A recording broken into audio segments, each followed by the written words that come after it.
Welcome to Talk Again podcast, and you're here with Mandy, and I'm here with the Grammy awardee, British Jamaican musician, songwriter, the son of a reggae legend, none other than Julian Marley. Talk your game, Talk Again podcast. talk your game, talk your game, talk it plain. Come all a vibe with your girl Monday.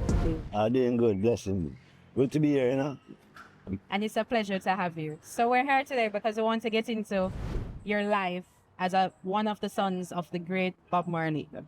What has it been like growing up as a British? I'm guessing you were born or raised in England. Born, yeah. You're born in England. Were you raised in England or raised in... Well, I was raised, I would say 50-50. So, when I first started traveling to Jamaica, was like when I was 5. You know? Okay. So then, from 5-year-old, most summer holidays, we always coming to Jamaica. So, at least 2 months out of every year. Right. So you call that kind of a little bit of growing, yeah. Until I moved here when I was like 17, 18-ish. So you want to give me a piece of the British accent? No. Not right now, you know. I ain't I got want to it. get into the fact as well that I know that you're a humanitarian. And what does that mean for you? Well, a humanitarian, I mean, it's not a big word, but really a humanitarian is what we all should be, because we are all created by one creator. And we are here to govern and take care of the earth. So that alone is being humanitarian. So the humanitarian thing is from creation, it's from the heart. You know, it's not something that we say, I want to be a humanitarian. No, we are humanitarians, you know, just by having care for the world, having care for your people, your brother, your sister, your neighbor, your surrounding, you know, every life that you see, you know, we have care for. So I think it starts from the heart, you know, but being a humanitarian, the music is part of the mission, as part of the humanitarian works. And, you know, we have the Ghetto Youth Foundation, which is also a charity. That's in Jamaica here? Well, it's started here in Jamaica, but you know, I go now. You can do things in different places, but originally it was started in Jamaica. Yeah. Yeah. And what's that about basically? Well, I mean, that's about, you know, that's about giving forward to the children. You know, from Ethiopia, from Shashamane, come right across. Yeah. You know, yeah. I can speak about something that I was part of, was doing some stuff for school in Shashamane. Uh-huh. You know, because it's been around every day, but I'm not always present and knowing what's going on. You know, 'cause, you know, Stephen and them and Wolf part of it, you know. So, you know, but being part of, you know, bringing a source of, you know, bring a few computers, a few keyboards, a few things, Right. and bring into this school who don't have nothing down there, you know. So that was the first thing that I was really there hands-on to see happen, and it's like, wow, that's a great thing. So that's what it's about, humanitarian, giving back. The music always been taken, it's always giving some message or some kind of something giving that you give to your, so you give to everybody, you know, this message. That was a principle that your dad pushed forward. Yeah, I mean, it's coming from because he was the first humanitarian that we saw as children. And let us say, who's the closest person that you Right. your father, your brother, your sister. So yes, the father was the first. He's the inspiration. He's the igniter. He's the one that ignites the fire. That keep on going. Sure. Okay, no problem.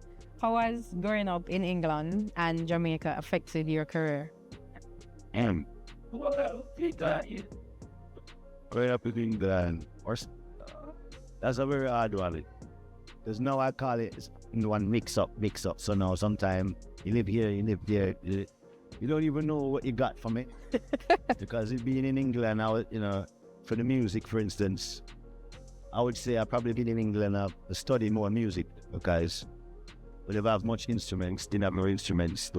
Right. So you have the records, you play the record every day, you get 1 million record and just listen, find your selections that you like and keep on playing them. And so from there, you think a hunger was developed. Right. Because you love music, you're hearing the music, you can't play no music with some instruments. But certainly that maybe made it more like, I just ache till I get an instrument.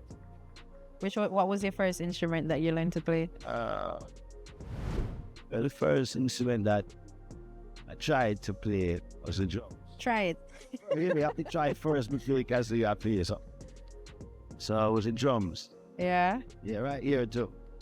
Inside these great walls of the museum. Well, we did. Yeah, we first tried a one drop. Yeah. Yeah. Well, it was more like a two drop, but We're going to say one. yeah, it was two drop, but I don't too much meat. But I give the kick drum too much. So it was an everlasting drop that never finished. Okay. So what? I know your dad more than likely inspired you guys to take on music, but did you ever see yourself going down another path? To tell the truth, from I was 5 and I can remember it's music. Yeah. Remember music, but more like from ever since right through school, no matter which school, what age group, music was on the mind. So I mean, it's in the genes. yes. Yeah. Okay. When was your first big break in the industry? The first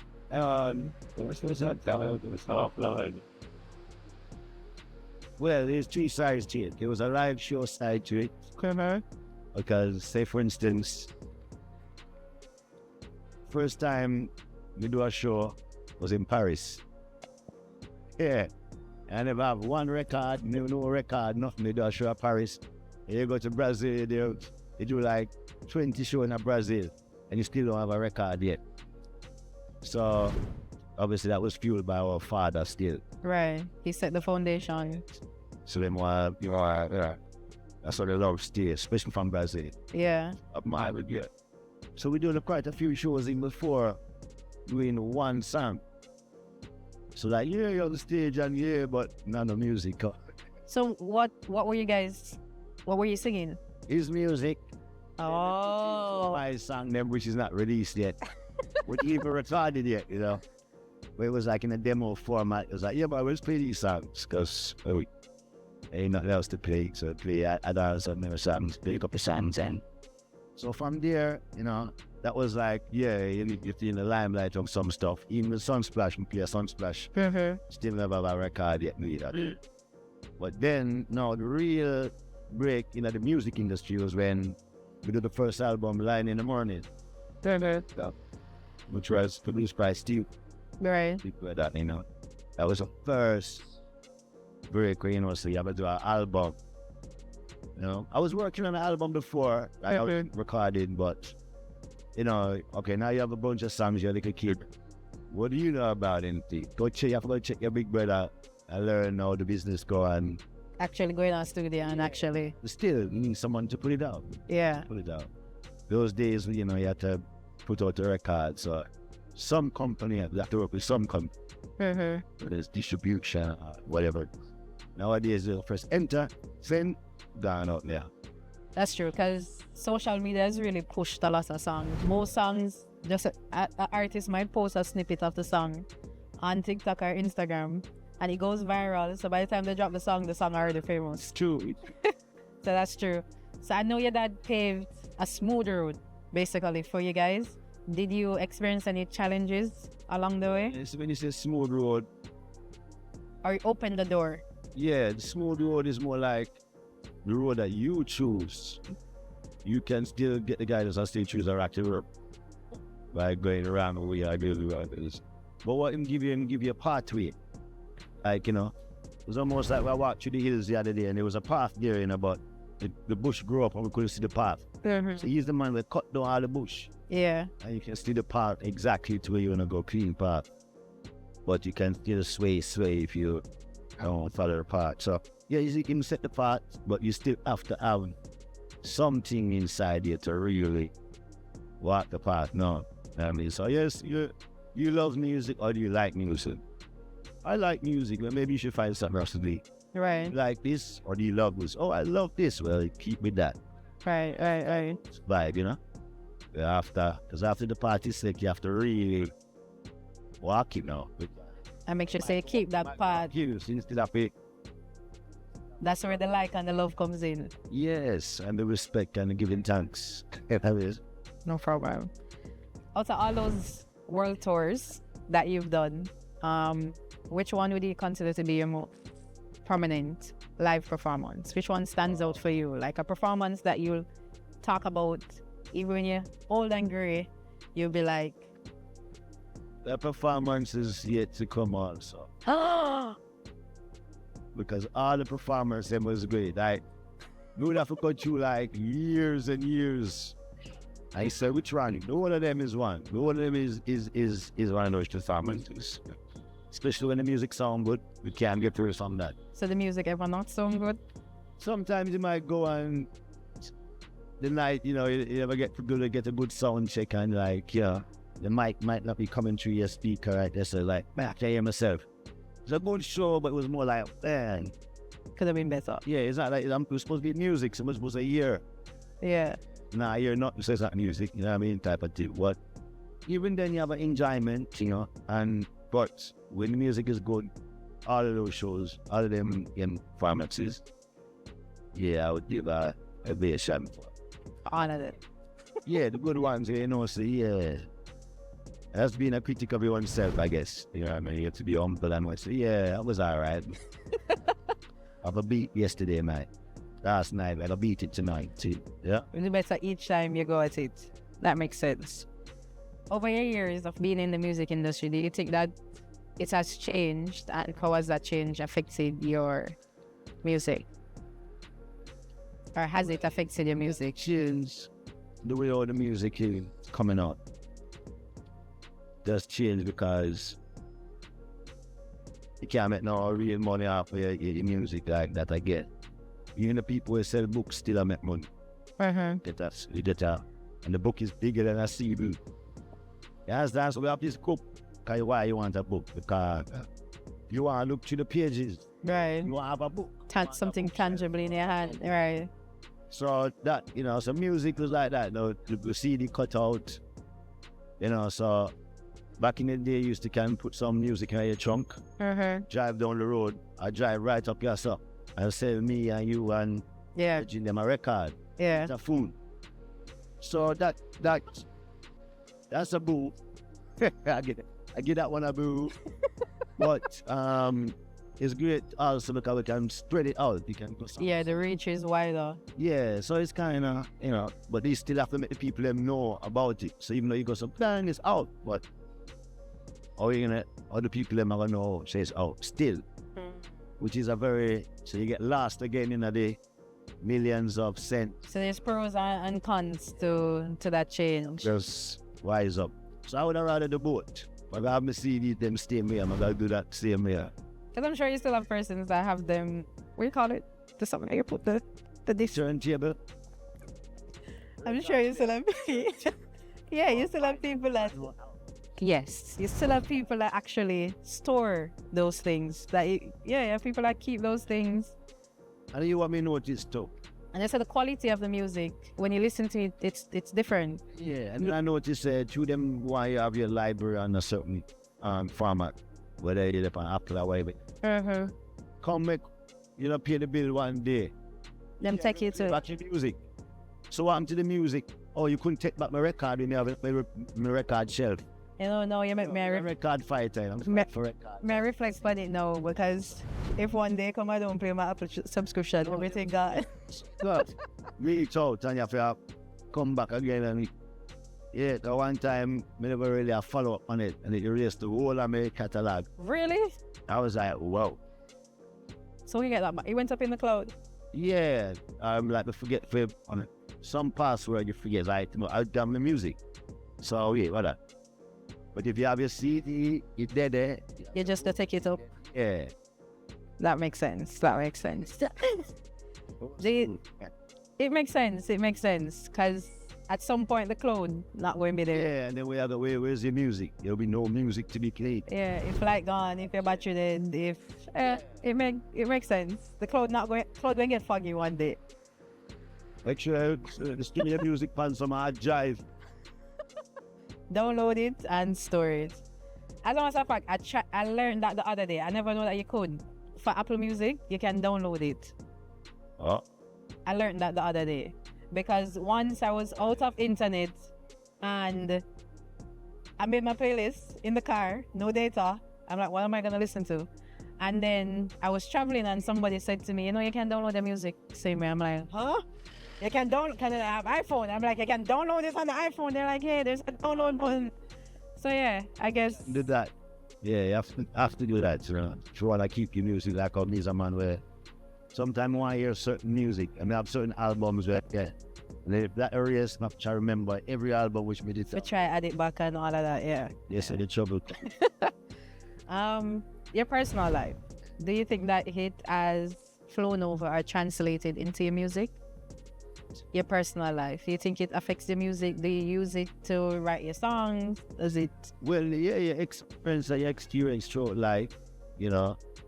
Not every song is an experience, because sometimes you're writing to a theme where you have to be like, all right, or you might listen to some music or play some chords and it's telling you something. You know.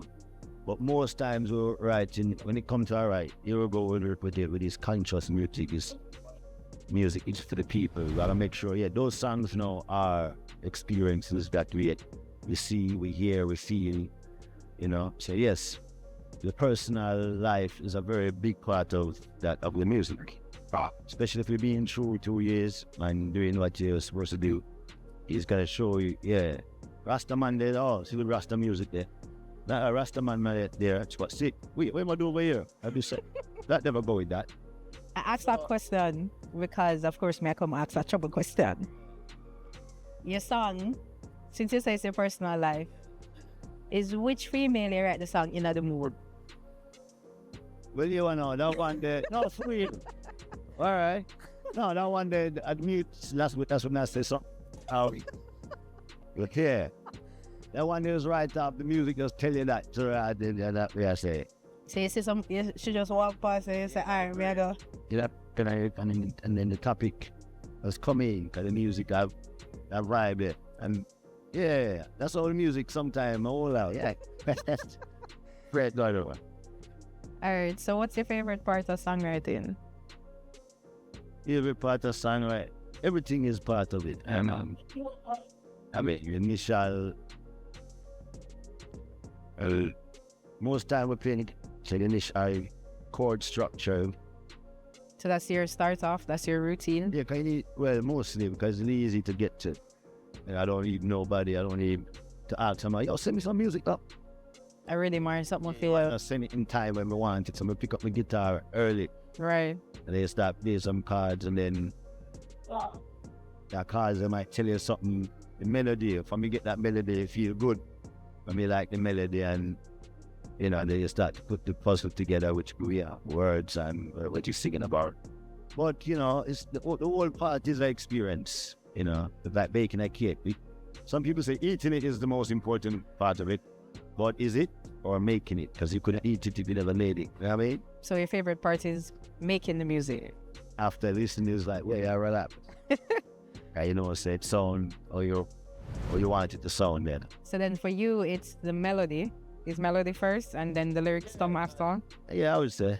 Because melody, then it is more easier to put the words. But you might have a word, you know, oh, take a longer while. For you to find the right melody to go with it. Yeah. That makes sense. Do you have any challenge when you're creating music? Challenge is, you know, it's not really, I don't call it challenge. Like our writers will have like writer's block. Do you get? That's normal. Because it's like you're running, you're running on your computer, at some point the battery will die out. Mm-hmm. Or you run too hot, something, the computer start to glitch. So that means that's just like the brain. You sit down, you write for a couple hours, after a while, block. That means you did a lot of work for the mind, a break, and fill up the hard drives, and make some new information come in. Then you look back on that. Because sometimes you have a block, it's like a block. I'm there for a couple hours and still block. Me say, I forget that for now. By the time we go downstairs and walk around and come back up and see, what? Find out a line. Because I needed to get off of thinking about and just go free up your brain and give the soul and the mind some room for some new inspiration to help it to complete that verse or that song. Yeah. So what's one of the ways that you free up the brain? I will smoke some good herb.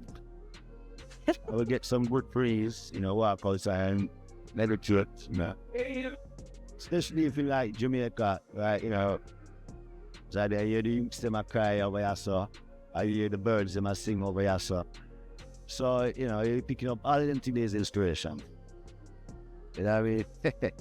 Like two little birds sitting outside my window, right? Yeah. Yeah, that's a big inspiration there. Yeah. That makes sense. Outside of reggae music, is there a genre of music that you enjoy? I enjoy enough music. What if music? Like, as I said, we grew up from the record days. So we grew up listening to what if music from Stevie Wonder to Big.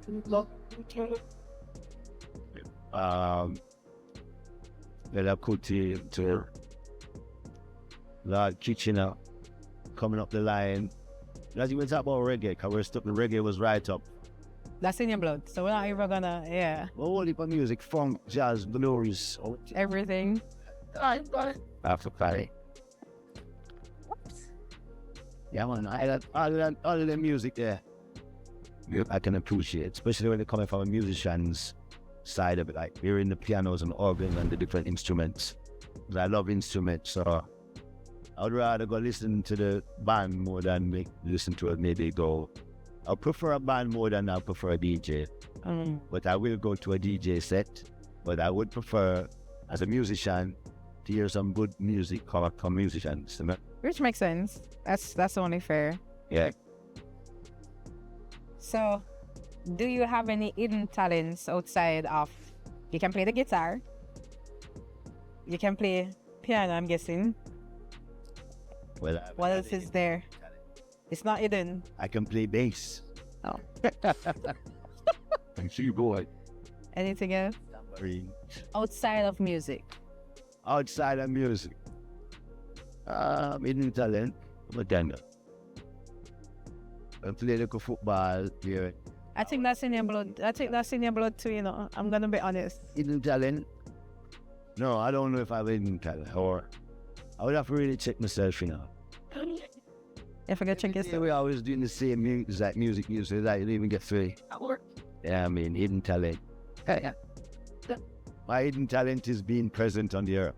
That's my hidden talent. Being blessed and being present here. Yeah, you couldn't want nothing more greater than that. From that, all talents come, you know what I mean? Yeah, being present. That makes sense. Because a lot of persons, they find it hard to actually live. So the fact that you're here and the things that you're actually doing, the accomplishments that you...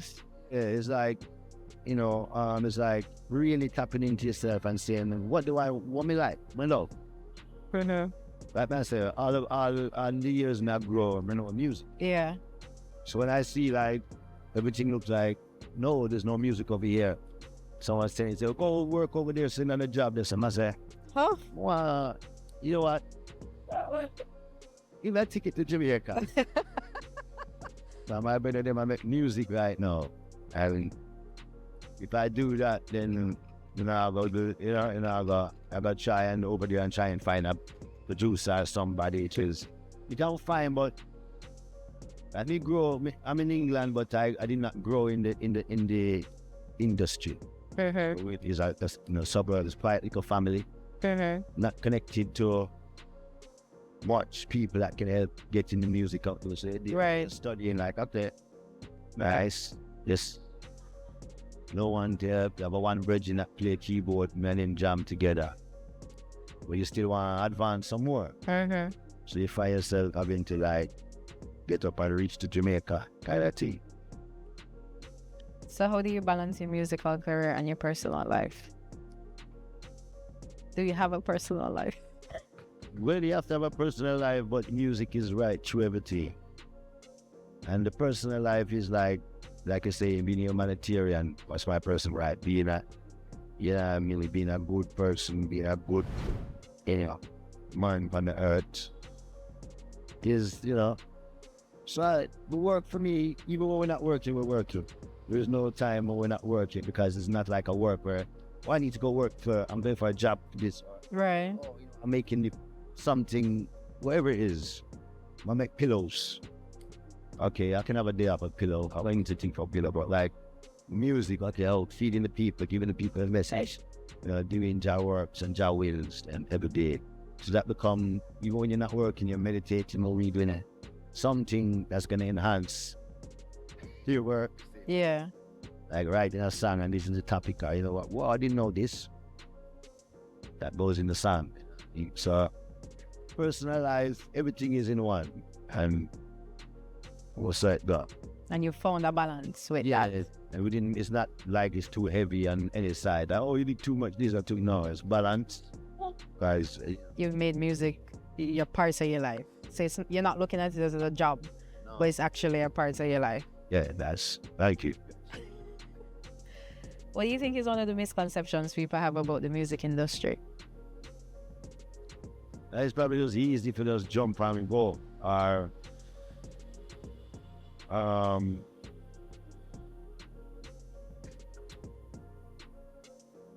first of all, like I say, when you say jump and go, like it's something that you have to build. So sometimes people think that you come on your music, sometimes you're working in music, you don't get paid yet. Mm-hmm. For a while. And then you might give up. But as soon as you're about to give up was when the real break comes. Yeah, so it's like, it's a thing where enough people give up by not really. You love something, but if you love it, you have to just fight through it. Even if you gotta get a second job, you have to make sure after that job, you have to. Normally I'll go to bed at 9 after the job, but now I'm have to go to bed at 1 because I have to go to the studio. Mm-hmm. Something try do the thing same way, and you have to put in that effort and that sacrifice for that time to get your thing done and to sharpen up, and being you as an artist. Are you currently working on anything musically?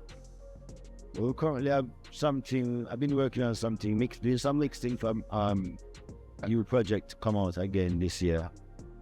And it's a couple months out. Well, next summer? In summer. Yeah. Are you excited about that? Yeah, I feel good. It's something that was started in the pandemic. It's different again from my original, from my first set of music. It's just another growth, and it's another, like you said, this is the type of stuff that people didn't know I played. It's the type of music that, I didn't know that everyone else you could sing pan that. I'm only hear you sing pan some 70s rhythm. Yeah. It's rhythms really. But like, okay, we're fans of different type of music. We might not listening to run drop or the reggae music, but yeah, it's like a thing where this message must be taken to the four corners of the earth and must be broken through every language, every barrier. No sound barrier, no language barrier can stop the message. So this is another way of breaking another barrier, giving them, different sound, the message for different set of people who love a certain music. Then comes this. So it's all about spreading out this message in different ways and different. So basically, this work that you have coming in is going to show like an evolution of your musical career, another branch. Well, yes, and with even the album that I released called Colors of Royal, that was the first, like, wow, different. But this one is also different, a bit more closer to home, but within the bit more, little bit more dancehall influence and Afro influence. The other one was more of a kind of, they'll call it now. Reggae? No. More like reggaetonish and kind of like different vibes. Well, but this one are gonna be more, it's more urbanish. Yeah. Some quite a few features to it. So you're excited to hear. So there's a lot of evolution that's coming in the near future. Yes, definitely. Yeah. What's the advice that you have to give? Forget about what you hear. Bring something from yourself. Look hear what's. I would love to see more of that. I would love to hear, I should say, more of that. Okay. Be yourself and the truth what you do and pushing music you love. you have to just keep the music and keep on pushing. All right. As it relates to the movie that just was done, dedicated to your father, of course, there was a documentary and then there was a movie. What's your take on that? In the movie, Uh-huh. it was a great vibe, to see a movie, to bring his life to a screen. And as I always say, it's a great outlook to feel like an energy of what it would have been like to be there or to be present at that moment. But like I always say, what you saw, times that by 10 in intensity. So if you felt the man like down the screen, imagine if it was the man, you'd be like, Yeah. Yeah, because I'm going to be honest, the part where the whole politics and all of that came in and when he got shot and all of that, because I went overseas and I watched it. And I really take that, I'm like, whoa, this happened for real? I'm like, how about this? yeah, man. And so like we say, yes, there's a good introduction to feeling that vibe of that time. Which obviously can be. I think it's still happening now. Which one? No, I think relates to Twilight, music industry and all of that. I think it's still happening now. So I think for a lot of things. Yeah. So I appreciated that. It shed light to a lot, even as it relates to him going around and getting his jobs and the studios and what he had to do growing up and all of that. It kind of shed a lot. It made me get a better appreciation of what an artist has to go through. Yeah, so that's what. So for that reason, we appreciate the movie for showing that even that like, wow, I didn't know that was like actually seeing it, like, because hearing about it is like, yeah, you were shot, but when you see it, like, yo.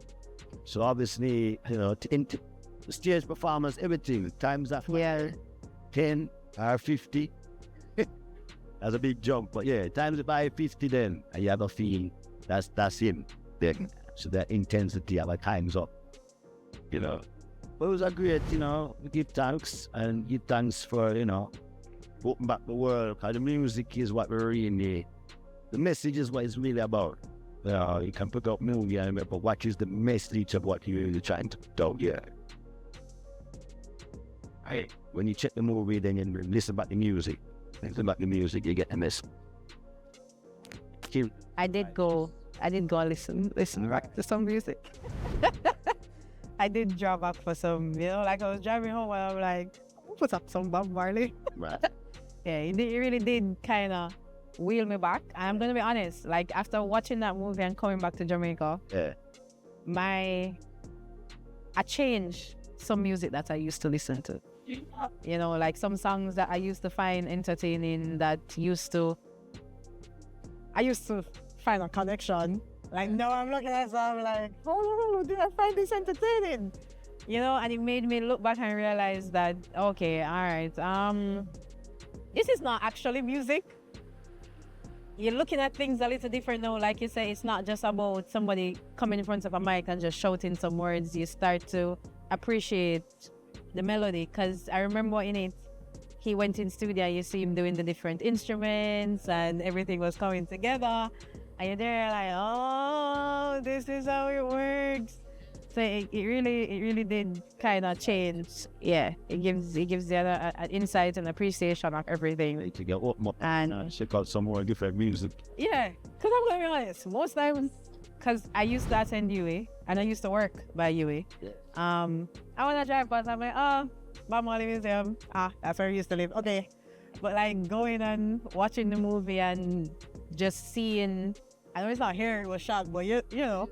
Is here it was shot? Yeah, the steam house right there. Yeah, this is it right here. 56 Pro, the original soft down. Yeah. The museum. That scene made me cry.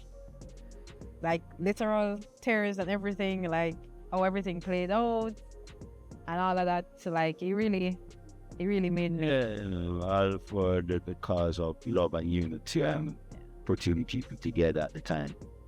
Yeah, and I think that's things like you said. I think music should start playing a role in It is stop singing about the scamming and the killing and all of them stuff. Yeah.